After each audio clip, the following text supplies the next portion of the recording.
Well, this is the first of my Johnson 75s, and this one is the V4SL13, which I think was a 1961, possibly 62 model. So there are quite a few issues with this engine when I got it. First thing was that there was no gearbox connected.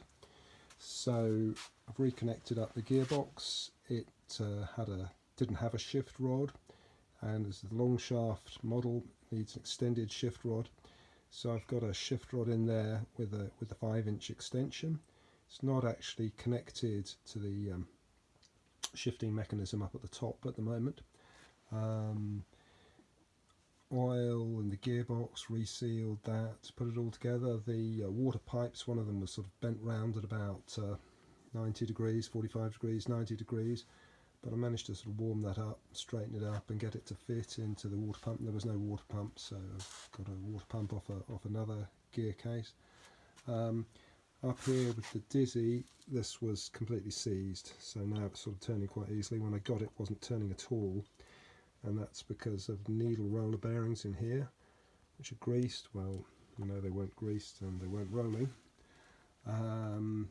A lot of the fuel pipes have perished and cracked, so that's not actually a fuel pipe there, it's a vacuum pipe, but that was broken, so replaced quite a few of those with this cotton braided fuel hose, which is quite nice. Stripped down the carburetor, actually quite clean, the carburetors, not too much problems in there. Starter motor mechanism here was seized up. This Bendix mechanism wasn't sort of operating at all. That's now moving okay. Same with the starter motor, that's been off. And this plate here was missing off the distributor, which means that the belt will just fall off. So I've got that off another part. I think I've got the timing right on this, but I'm not 100% sure yet. But I will find out.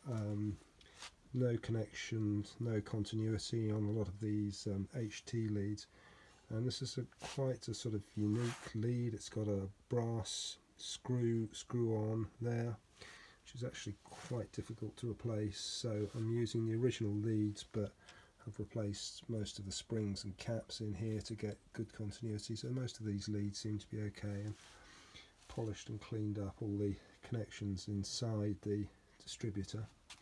So I'm just going to give it a little spin over and see what it's doing.